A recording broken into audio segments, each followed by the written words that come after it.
Hello. हम लोगों ने लास्ट वीडियो में 4.3 के 7 क्वेश्चन तक कंप्लीट कर लिया था। आज हम बात करेंगे 8th क्वेश्चन के बारे में। देखिए 8th क्वेश्चन जो है टाइम स्पीड एंड डिस्टेंस का एक क्वेश्चन है। काफ़ी अच्छा क्वेश्चन है। उसमें कहा गया देखो कि ट्रेन ट्रेवल करती है 360 किलोमीटर, मतलब टोटल डिस्टेंस है जो वो कही गई है कितनी, 360 किलोमीटर।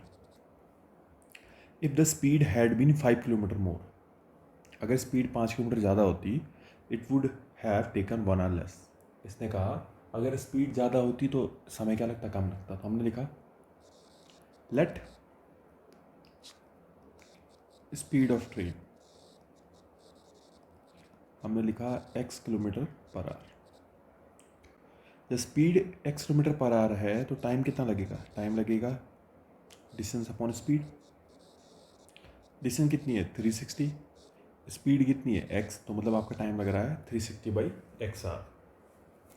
अब क्या हुआ, आपने स्पीड इंक्रीज कर दी। नाउ स्पीड जो है वो इंक्रीज हो गई। कितनी इंक्रीज हो गई, x+5 हो गई, x+5 किलोमीटर पर आवर।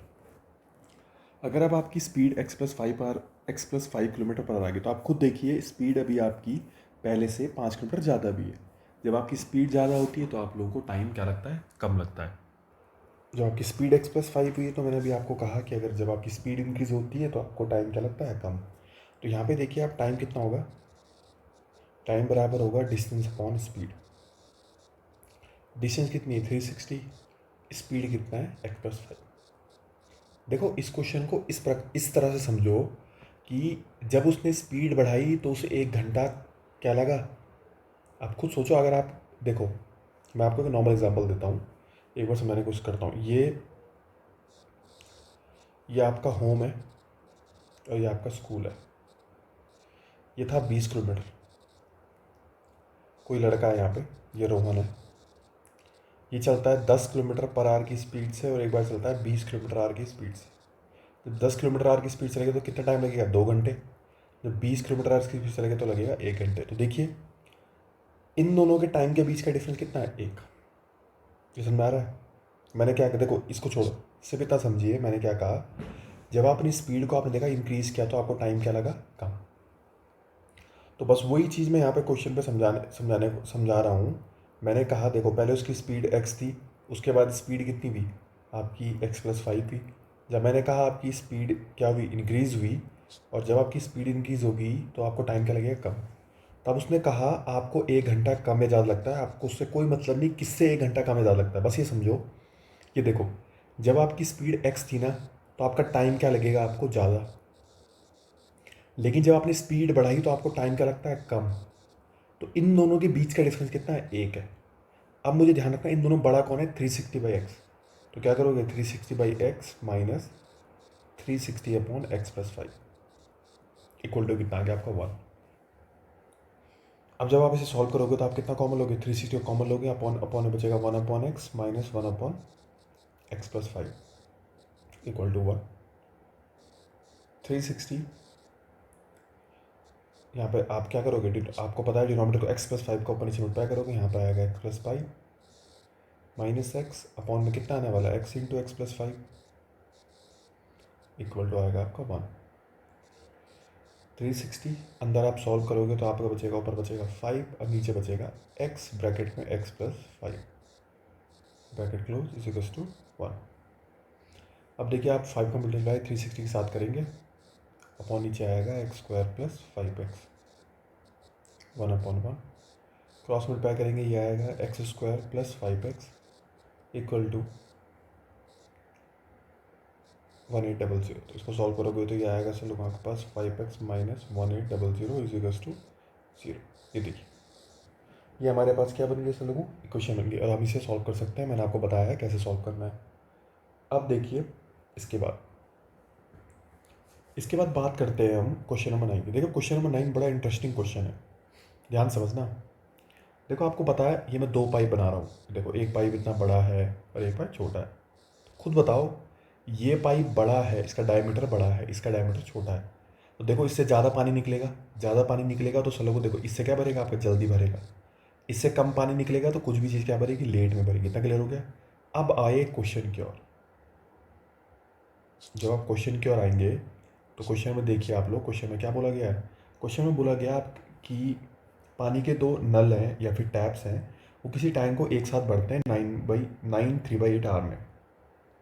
अब इसने कहा, देखो हमने क्या किया, time taken by smaller pipe to fill tank, कितना माना हमने, x r. Time taken by smaller pipe to fill tank कितना माना, एक्स आर। तो हम इसके बाद हम मानेंगे time taken by bigger pipe to fill tank, ये कितना होगा, एक्स माइनस 10। वैसे आप इसे खुद सोच सकते हो। देखो नॉर्मल सी बात है, एक छोटा पाइप टाइम किसी चीज़ को भरने में ज़्यादा टाइम लेता है और बड़ा वाला हमेशा क्या लेता है, उससे कम लेता है। लेकिन क्वेश्चन में बोला गया है कि जो आपका क्या है, आपका बड़ा वाला पाइप है वो छोटे वाले पाइप से 10 घंटे कम समय लेता है, ये क्वेश्चन में बताया गया है। अब देखिए हमने क्या लिखा, सबसे पहले देखिए, in 1 hour smaller pipe can fill the tank, कितना, 1/x पार्ट, 1/x पार्ट। देखो उसको मैं समझाता हूँ। देखो मैंने आपने कहा माना एक जो टैप है वो बढ़ता है किसी टंकी को 2 आवर में या किसी भी टैंक को 2 आवर में, तो 1 आवर में कितना भरेगा, 1/2 पार्ट, ये समझना। जब 1 घंटे में आधा भरेगा तभी तो अगले घंटे में आधा भरेगा, और आधे आधे को जोड़ोगे आप कितना बन जाएगा, 1 बन जाएगा, तो आपका पूरा टैंक बढ़ जाएगा। इस बात का ध्यान रखिएगा। यहाँ पे यूनिटरी मेथड हमने यूज़ किया है, इस बात का याद रखिएगा। अब देखो हमें इतना चल गया पता कि 1 आवर में स्मॉल पाइप कितना बढ़ता है, 1/x पाइप। अब हम अगला लिखेंगे, in 1 hour bigger pipe also can fill tank is equals to 1/x minus 10 part. छोटा पाइप बढ़ता है 1/x पार्ट, तो बड़ा पाइप कितना भरेगा, 1/x माइनस 10 पार्ट। इतना क्लियर हो गया। अब देखो उसने क्या कहा था, देखो कि टोटल कितनी देर में भरता था, 9 3/8 आर में। इसको मतलब कहने का मतलब कितना है, क्या आएगा, 75/8 इतने आर में। लेकिन जब हम 1 आवर की बात करेंगे तो 1 आवर में कितना कितना भरा जाएगा, ये भरा जाएगा 8/75 पार्ट। ध्यान रखिएगा, ये 8/75 कौन भर रहा है, दोनों मिला के भर रहे हैं, इस बात का समझना। ये तो टोटल भर रहे थे, लेकिन 1 घंटे में सिर्फ कितना पार्ट भरेंगे, इतना भरेंगे। तो हम क्या लिखने वाले हैं, 1/x plus 1/x minus 10 is equals to कितना लिखे हम, 8/75। देखिए सर, और आपको पता है मैंने ये क्वेश्चन मैंने आपको सॉल्व करना सिखा चुका हूँ, इससे पहले आपको सॉल्व करना और एक्स की वैल्यू निकालनी है। अगर आप ये सॉल्व करोगे, याद रखिएगा आपकी इक्वेशन कुछ ऐसे बनने वाली है, 8x² minus 230x plus 750 is equals to 0। देखो इसे जब आप सॉल्व करेंगे तो ये इस प्रकार की बनेगी, इस बात का ध्यान रखिएगा। अब देखिए क्वेश्चन नंबर 10, सेम अभी हमारे ऊपर वाले क्वेश्चन की तरह है। क्वेश्चन नंबर 10, क्वेश्चन नंबर 10 में बोला गया है, an express train takes 1 hour less than passenger train to travel 130 kilometre. सबसे पहले देखो टोटल डिस्टेंस कितनी है, 132 किलोमीटर। अब देखो नीचे क्वेश्चन में कहा गया है, if average speed of express train is 11 kilometre more than a passenger train. तो हमने माना let speed of passenger train, ये माना है हमने x किलोमीटर पर आवर। इसके बाद हम लिखेंगे सर लोगों कि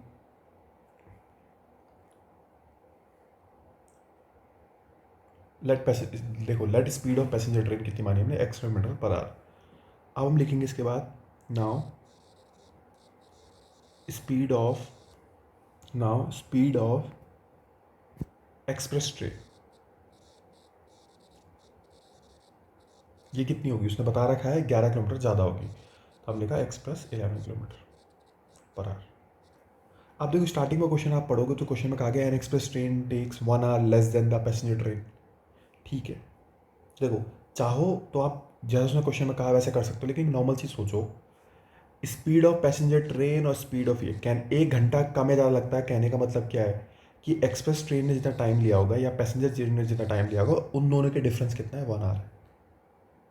दोबारा सुनो, क्वेश्चन में कहा गया है कि एक्सप्रेस ट्रेन जो है, हमें देखो खुद सोचो, इसकी स्पीड क्या हो गई, ज़्यादा, तो इसे टाइम क्या लगेगा, कम। इसकी स्पीड कम है तो इसे टाइम क्या लगेगा, ज़्यादा। तो इन दोनों के टाइम का जो डिफरेंस है वो कितना है, 1 आवर है। तो अब देखिए, सबसे पहले हमने लिखा time taken by passenger train. हम लिखेंगे time taken by passenger train. Time taken by passenger train इसे हम लिखने वाले हैं, देखो टाइम बराबर कितना होता है, डिस्टेंस अपॉन स्पीड। डिस्टेंस आपकी दे रखी है 132, स्पीड कितनी है, एक्स। इसके बाद लिखेंगे हम time taken by express train. तो एक्सप्रेस ट्रेन कितना टाइम लगे हमें पता है, डिस्टेंस अपॉन स्पीड। डिस्टेंस कितनी है 132 और स्पीड आपको पता है एक्सप्रेस लेवल। अब देखो इन दोनों के बीच समय का डिफरेंस, इनके दोनों के टाइम के बीच का डिफरेंस है 1। तो अब ध्यान से देखिएगा, इन देखो सबसे पहले देखो, आपको पता है ये वाला टाइम ज़्यादा है, क्यों, क्योंकि यहाँ पे स्पीड कम है। तो आप क्या करोगे, 132 upon x minus 132 upon x plus 11। बस आप लोगों का करना है, इसको सॉल्व करना है और आप लोगों का आंसर आपको मिल जाएगा। ये क्लियर हो गया है। सेम इसको वैसे ही सॉल्व करना है जैसे हमने सबसे पहले को सॉल्व किया है। और हाँ, एक और चीज़, मैं जो ये टाइम स्पीड एंड डिस्टेंस के क्वेश्चन है इन पे मैं अलग से कंप्लीट वीडियो लाने वाला हूँ, जिसके जो सारे बोर्ड्स के लिए हेल्पफुल होगा, क्योंकि टाइम स्पीड एंड डिस्टेंस के क्वेश्चन जो पेपर में काफ़ी बार आते हैं। अब देखिए, हम क्वेश्चन नंबर 11 की ओर बढ़ते हैं। क्वेश्चन नंबर 11 में क्या बोला गया है, क्वेश्चन में 11 में बोला गया sum of areas of 2 square 468 metre square. देखो दो स्क्वायर है, एक स्क्वायर ये है, एक स्क्वायर ये, दो है, ये फर्स्ट है, सॉरी ये फर्स्ट है, ये कितना है आपका सेकंड। अब देखो हमने इसकी साइड मानी x, इसकी साइड हमें पता नहीं है क्या माननी है, क्योंकि हम किसी एक को मान सकते हैं। तो अब देखो क्वेश्चन में कहा गया है डिफरेंस ऑफ पेरीमीटर इज 24। इसका पेरीमीटर कितना आपको पता है, ये भी x होगा, ये भी x होगा, ये भी x होगा, तो कितना आएगा 4x माइनस इसका कितना होगा, इसका मान हम साइड लिखते हैं, हमें पता नहीं है क्या लिखना, साइड साइड, तो हम ये आएगा 4 इंटू साइड, इसका 24। हम ऐसे 4 कॉमन लिख सकते हैं, x माइनस कितना आएगा आपका साइड इज इक्वल्स टू 24। 4 से आप इसे कैंसिल करेंगे, कितना बचेगा आपके पास 6। यहाँ पे आएगा x minus side is equals to कितना आएगा 6, तो x minus 6 equals to side. तो देखो आपके पास सेकंड स्क्वायर की, से देखो एक स्क्वायर की साइड है x, अगले की कितनी है x माइनस 6। उसने कहा दोनों के एरिया का स्क्वायर, देखो फर्स्ट का एरिया कितना आएगा एक्स स्क्वायर, दूसरे का आएगा x माइनस 6 का whole square is equals to कितना आ गया 468। बस सेम मेथड आपको इसको सॉल्व करना है और आपका आंसर किसकी वैल्यू आ जाएगी, x की वैल्यू आ जाएगी। देखिए थोड़ा मैं कर देता हूँ, देखिए एक्स स्क्वायर प्लस इसे करोगे x square plus 36 minus 12x is equals to 468। ये आएगा 2x square minus 12x plus 36 minus 468 is equals to कितना आएगा आपका 0। 2x स्क्वायर माइनस 12x, यहाँ पे आप माइनस करोगे, ये 2 बचेगा, 3 432 इज इक्वल्स 0। आप सब में 2 का डिवाइड दे सकते हो, यहाँ पे बचेगा x square minus 6x minus 216, ये आ गया। और इसको आप सॉल्व करके आंसर जाएगा। ध्यान रखिएगा एक्स की वैल्यू में से पॉजिटिव मानी चाहिए, क्योंकि ये क्या है, आपकी एक साइड है।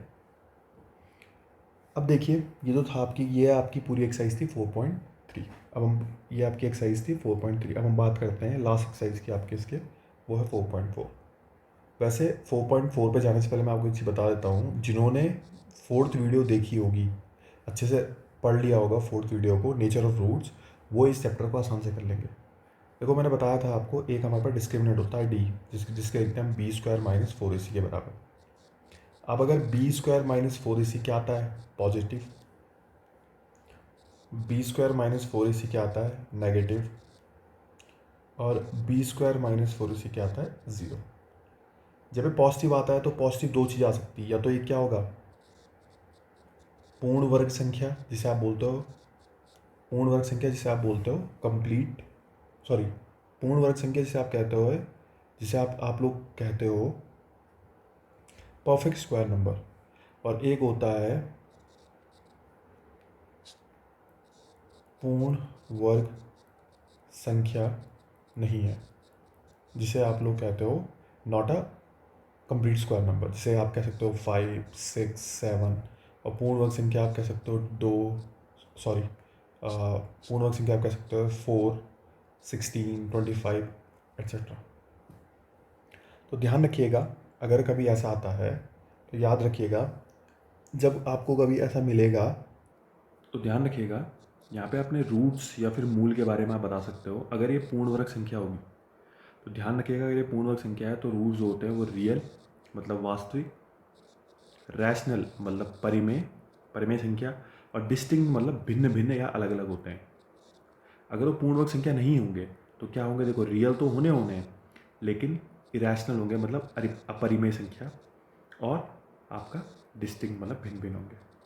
अगर आपके नेगेटिव आए तो आप सीधा बोलना डज नॉट एग्जिस्ट, क्योंकि अगर नेगेटिव आता है तो आपके इसके कोई रूट एग्जिस्ट नहीं करते हैं, इस बात का ध्यान रखिएगा। अगर ये ज़ीरो आते हैं तो ध्यान रखिएगा, आपके रूट्स बोलो या फिर मूल बोलो, ये क्या होंगे आपके रियल और इक्वल। रियल इक्वल कहने का मतलब आपको वो दोनों क्या होंगे, सेम होंगे। अब जैसे हम अपने क्वेश्चन की ओर बढ़ते हैं, जैसे हमने हमारा कोई क्वेश्चन पिक करते हैं, हमने उठाया क्वेश्चन नंबर सेकंड, ये है आपका 4.3 का 4.4 का क्वेश्चन नंबर फर्स्ट है। इसमें कहा गया 3x² minus 4√3x plus 4 is equals to 0। आपको मैंने बताया था आपको यहाँ पे कंपेयर करना है ax² plus bx plus c से। b की वैल्यू आएगी -4√3, a की वैल्यू आएगी 3 और c की वैल्यू आएगी आपकी 4। अब देखिए आपको क्या करना है, आपको यहाँ पे आपको क्वेश्चन में रखना है, आप रखोगे b² माइनस 4ac, b आया -4√3 का होल स्क्वायर माइनस 4 इंटू 3, सी कितना है 4। आप इसे सॉल्व में माइनस का प्लस 4 का स्क्वायर कितना आता है 16, √3 का स्क्वायर आएगा 3, 48। देखिए यहाँ पे 48 में से अगर आप 48 माइनस करोगे तो कितना आएगा 0। बस 0 कहने का मतलब आपके जो रूट्स होंगे वो कैसे होने वाले हैं, इक्वल एंड रियल। ठीक है, और ध्यान रखिएगा अगर आप इस वाली एक्सरसाइज को यहाँ पे देख रहे हो तो उससे पहले आप लोग एक बार जो 4th वीडियो डाली गई उसे एक बार चेकआउट कर दीजिएगा। अब देखिए क्वेश्चन नंबर सेकंड में क्या कहा गया। देखो क्वेश्चन नंबर सेकंड मैंने वीडियो नंबर 4 में भी बताया था, कहा भी था, ये पेपर में कई बार पूछ जाता है। देखो क्वेश्चन में कहा गया है फाइंड द वैल्यू ऑफ के, जिसके लिए क्या होगा आपका इस, देखो आपके पास क्वेश्चन नंबर सेकंड का, मैं क्वेश्चन नंबर सेकंड बता रहा हूँ, इसमें एक क्वेश्चन दी गई है के x -2 + 6 = 0। उसमें कहा इसने कि इस जो इक्वेशन के रूट्स क्या हैं, इक्वल है, या फिर आपके मूल क्या है, समान है। तो मैंने बताया पहले आप इसको सही से लिखेंगे कि x² -2kx + 6 = 0। कंपेयर करोगे ax² + bx + c = 0। देखिए a की वैल्यू आएगी आपकी k, b की वैल्यू आएगी -2k, c की वैल्यू आएगी आपकी 6। अब देखो इसके रूट्स इक्वल, तो क्या लिखोगे b² - 4 = 0, b मतलब -2k का होल स्क्वायर -4 इंटू a कितना है k, c कितना है 6 = 0। तो इसे आप करोगे आएगा 4k² माइनस ये आएगा 24k। अब याद करिए मैंने इनको सॉल्व करना बताया है, ध्यान रखिएगा आप ऐसे नहीं कि k आप इसे डायरेक्ट इक्वल, आप इसे ऐसे नहीं कर सकते, जाना था ये गलत होगा, मैं पहले क्लियर कर देता हूँ। 24k, k से आपने k का नहीं, फिर यहाँ पे आपको k की सिर्फ एक वैल्यू मिलेगी। यहाँ पे देखिए अच्छे से देखिए इसे एक बार, k की हाईएस्ट वैल्यू 2 है, तो कम से कम k की कितनी वैल्यू जानी चाहिए 2, क्योंकि ये क्या बन रही है, क्वाड्रेटिक इक्वेशन बन रही है। हमने 4k कॉमन लिया, अंदर बचेगा k - 6 = 0। तो पहले आप करेंगे 4k को किसके बराबर रखेंगे 0 के, k इसके तो आएगा 0/4, मीन्स k की वैल्यू आ गई 0। उसके बाद आप करेंगे k - 6 = 0, तो k की वैल्यू आएगी 0 + 6, तो k की वैल्यू आएगी आपकी 6। देखिए यहाँ पे k की वैल्यू कितनी आ गई आपकी 2। अब क्वेश्चन नंबर 3 में देखिए, क्वेश्चन नंबर 3 में क्या बोला गया है। क्वेश्चन नंबर 3 में बोला गया है is it possible design a rectangular mango group. आपको मैंगो का कोई वो बनाना, रेक्टेंगल है, ठीक है। इसमें क्वेश्चन में बोला गया है, देखो length is twice of it breadth, ये क्वेश्चन में कहा गया है। तो हमने कहा let breadth is equals to x, तो आपकी लेंथ कितनी आएगी, ये आएगी आपकी 2x आएगी। तो देखिए ये आपका 2x आ गया, ये आपका x आ गया। तो क्वेश्चन में दे रखा है एरिया कितना है 800। तो आपको पता है एरिया अगर 800 दे रखा है तो एरिया क्या होता है, लेंथ इंटू ब्रेड्थ होता है। तो लिखोगे आप, देखो लेंथ कितनी है 2x, ब्रेड्थ कितनी है x = 800, 2x² = 800 x square equal to कितना आएगा आपका 800/2। इसे सॉल्व करेंगे, यहाँ पे आएगा एक्स स्क्वायर इक्वल टू कितना आएगा आपका 400 और एक्स की वैल्यू होगी √400। इसको सॉल्व करके +-20 आएगा, लेकिन आप यहाँ पे माइनस वाला नहीं लोगे। कौन सा लोगे? X equal 20। क्यों? क्योंकि ये क्या है? लेंथ है, विड्थ है। लेंथ और विड्थ कभी आपकी नेगेटिव में नहीं आ सकती, इस बात का याद रखिएगा। तो अब ये करने के बाद देखिए क्वेश्चन नंबर 4 और क्वेश्चन नंबर 5, इन दोनों में भी सेम चीज़ पूछी गई है जैसे हमने ऊपर वाले क्वेश्चन में किया था, लेकिन मैं आपको एक बार क्वेश्चन नंबर 4 बता देता हूँ। क्वेश्चन नंबर 4 में कहा गया है, is the following situation possible, if so determine their present age, the sum of the ages of 2 friend is 20 year. देखो हमने लिखा, ध्यान रखिएगा, सबसे पहले मैं लिखा जो हम यहाँ पे एज को लेट करते हैं हमेशा वो प्रेजेंट एज लेट करते हैं। हम लिखा age of first friend plus age of second friend. ये दोनों कैसी एज है आपकी? प्रेजेंट एज है, वर्तमान आयु है। कितनी तरीके? 20। तो हमने एज ऑफ फर्स्ट ईयर माना x प्लस उसको हमने लिखा age of second is equals to 20।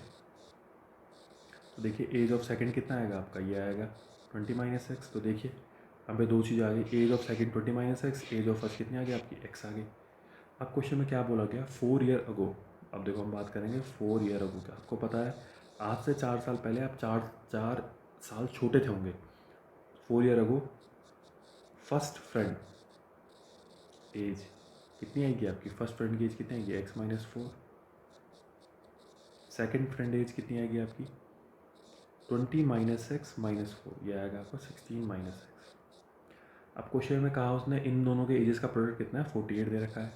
किसकी का प्रोडक्ट? x - 4 का, 16 - x का। इनको सॉल्व करेंगे हमें आएगा 16x - 64 और आएगा -x² plus 4x equals to 48। इन सबको उधर लेके जाएंगे, x² -16x -4x plus 64 plus 48 ये बचेगा। इसे जब आप लोग सॉल्व करेंगे ये आएगा 0 is equals to x² -20x और प्लस 112 इज इक्वल्स टू 0। अब सबसे पहले हम इसका निकालेंगे, चलूँगा b² - 4ac। हमें चेक करना पड़ेगा रूट निकलेंगे नहीं निकलेंगे। तो b मतलब है -20 का स्क्वायर -4 × a × c है 112। ये आएगा आपका 448 माइनस ये आएगा 400। आंसर आ रहा है -48। तो देखिए इसे आप यहीं पे छोड़ देंगे, लिख देंगे इट इज़ नॉट पॉसिबल। क्यों? क्योंकि इसका b² - 4ac क्या रहा है? नेगेटिव आ रहा है। मैंने आपको बताया है अगर किसी का b² - 4ac नेगेटिव आता है उसके रूट्स एग्जिस्ट नहीं करते। इस प्रकार आपका ये 4th चैप्टर कंप्लीट हो गया है। अब किसी को कहीं पे कोई डाउट है वो लोग बता सकते हैं। Okay, thank you.